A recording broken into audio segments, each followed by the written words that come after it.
Since I was a boy of 8, living next to the deep blue sea, I would speak a bunch and I had a hunch that I could be somebody. That would travel the world with the gift of the gab and try to pontificate, sermonize, not demonize, and never run a time or be late. So here I am speaking my truths of how to get the point across, without making a mess or jumbling words or speaking over their heads, just sharing a message and making it stick so it goes in one ear and stays in.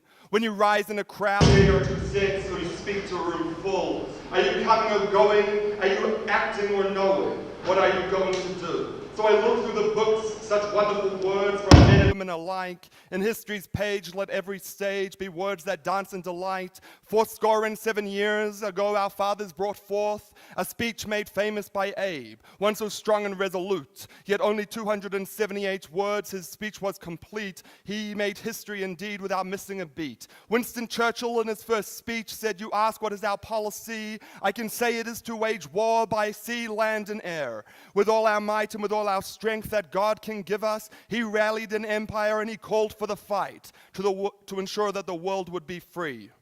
Susan B. Anthony, fined for voting, gave voice to the female plight. "It was we the people, not we the white male," she said in 1873, "who formed the Union, and we formed it, women as well as men. And from there, women were given the right to place their ballot in to ensure that the leader of the free world would represent them. And now here we are in 2016 with a woman running for office, breaking glass ceilings, ensuring our place for our daughters to show their might, following the footsteps of powerful women who knew what they're doing was right, who struggled at every corner they found because of men, because of power, and because of greed, fear reigns no more. We hear the female call, and our daughters should no longer fall." Martin Luther King had a dream he delivered one day at the mall. "I have a dream that my 4 little children will one day live in a nation where they will not be judged by the color of their skin, but the content of their character."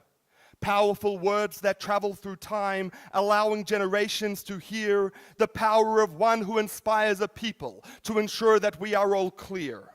The Jewish people has its characters too, from Moses, Devorah, and Ruth. Vayedaber, the Torah is riddled, but what does it all mean in truth? Moses states, "Whoever is for God, come and fight with me."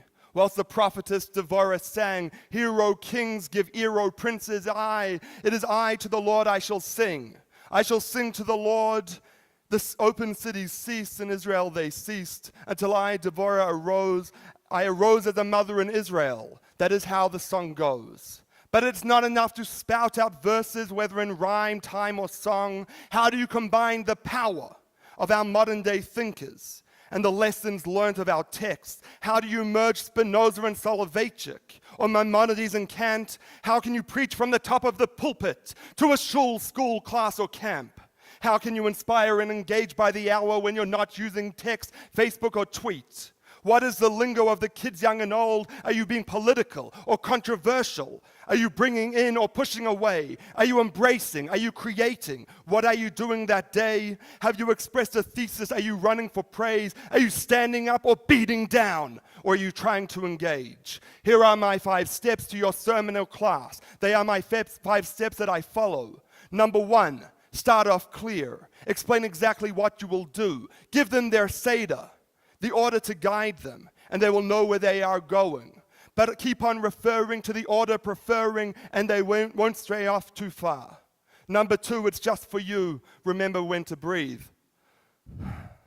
There's nothing wrong with a pause or two. When you say silent, they receive. The message you said right before, you took a breath to pause. It's dramatic and bold, and you should always hold by this tip to stay off the floor. Tip number 3, I swear by me, choose a topic for what you care. Don't give a wordy monologue or speak just to talk.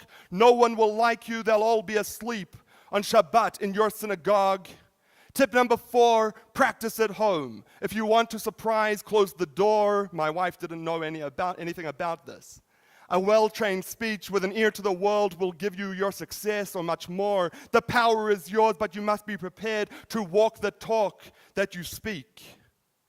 The final tip to survive is to know what people want. People want wisdom. They want to know how this text merges with their lives. They want you to know how to think and whether you empathize. If you go too far, too much theory or law, they won't let it sink in at all. You have to relate, get them to contemplate the bigger questions in life. So with that, go to shul, go to classes and tours, go to lectures and schools alike. Stand up, be proud for this culture of ours and represent it through word of mouth. Be clear in what you say, don't mumble or sigh. Speak words of strength and truth when you sermonize.